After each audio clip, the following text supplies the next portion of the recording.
s'oppose à midi sur Europe 1, Mathieu Noël. Vous écoutez Europe 1, il est midi 21, bientôt 22. Rien ne s'oppose à midi continue avec Eva Rock, Mélanie Nunes, Nicolas Caro et celui à qui j'avais demandé ce midi de m'emmener en safari.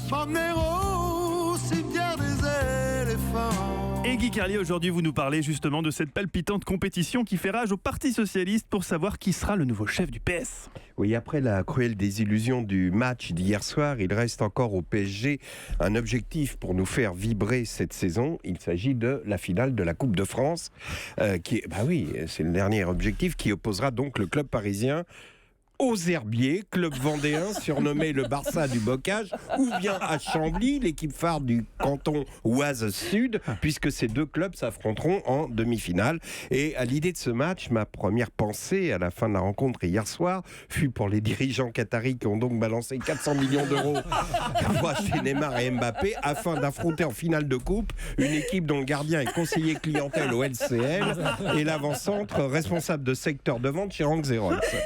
Alors, de la même façon que lorsqu'un animal de compagnie qu'on aime disparaît, on dit il faut immédiatement le remplacer par un nouveau, il en est de même pour nos illusions, et comme celles que nous avait laissé entrevoir le PSG sont mortes, j'ai décidé d'en chercher de nouvelles, de passer à autre chose, un autre rêve, une autre passion. Et quand on cherche une autre passion, un autre rêve, immédiatement la première chose qui vient à l'esprit, c'est le Parti Socialiste. Et oui, nous sommes tous des enfants de Blum, de Jaurès, et l'idée de ce congrès du PS qui va débuter dans quelques jours, l'élection de son nouveau dirigeant, je me suis senti envahi par de nouvelles illusions, et au moment de m'endormir, comme me le fit remarquer mon épouse, ah ça y est, de nouveau la passion t'habite. Alors ce matin, je me suis renseigné sur ce renouveau du Parti Socialiste, ce congrès qui s'annonce, et comment vous dire, c'est pas gagné. D'abord, pour ceux qui désirent voir le débat à la télévision, ça se passe sur LCI. Déjà, ça a été... Bon, tu sens que les grandes chaînes ont... Ah ben non, bon, finalement, LCI a dit, bon, on va vous caser ça entre la météo marine et puis et le tirage du loto. Mais on apprend que par suite du litige entre Canal+ et TF1, enfin Canal et TF1, les chaînes de ce groupe, TF1 donc, dont LCI, ne seront plus diffusées par Canal. Quand ça veut pas, ça veut pas. C'est dommage, car lorsqu'on voit les candidats en présence, il y a vraiment de quoi rêver, un vrai feu d'artifice. Alors le favori est Stéphane Le Foll, proche de François Hollande, qui a dit si tu veux je te fais un... Non, laisse tomber, fais pas de film. Enfin bon, et Le Foll devance dans les sondages Olivier Faure. Alors lui il se vante d'avoir le soutien de Martine Aubry et de Jean-Marc Ayrault. Tu vois, tu sens que le mec devrait pas se vanter, parce que le type annonce du passé, faisons table rase, inventons la jeunesse du PS, une nouvelle jeunesse, le PS de demain, avec Martine Aubry et Jean-Marc Ayrault. Bon.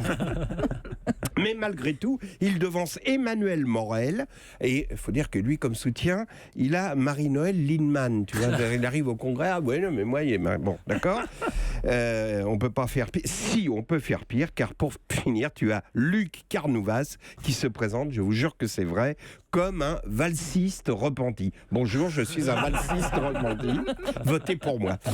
Et oui, le PS traverse actuellement une période particulièrement difficile, comme en témoigne le communiqué de presse authentique, hein, évidemment, ça n'aurait aucun sens sinon, annonçant la visite de Benoît Hamon aujourd'hui dans la région de Dijon afin de présenter son mouvement Génération S. Génération S, on dirait un feuilleton français cheap des années 80, un truc SFP avec les décors qui se décollent. Enfin bon, bref.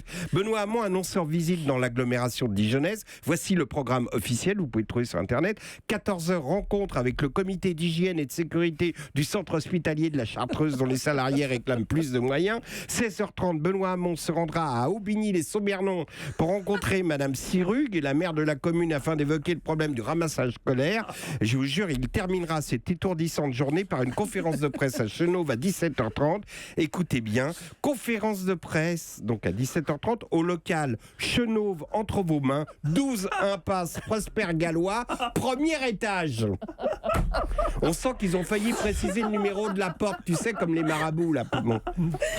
Le premier journaliste sur place devra aller chercher les clés au presbytère. Alors vous vous souvenez de la réplique d'Audiard dans le film Un idiot à Paris? Je suis ancien combattant, militant socialiste et patron de bistrot. C'est dire si des conneries j'en ai entendu dans ma vie. Moi je suis supporter du PSG et socialiste. C'est dire si dans ma vie j'ai connu la loose. Merci beaucoup Guy Carlier. Je rappelle qu'on retrouve toutes vos chroniques en podcast sur europe1.fr.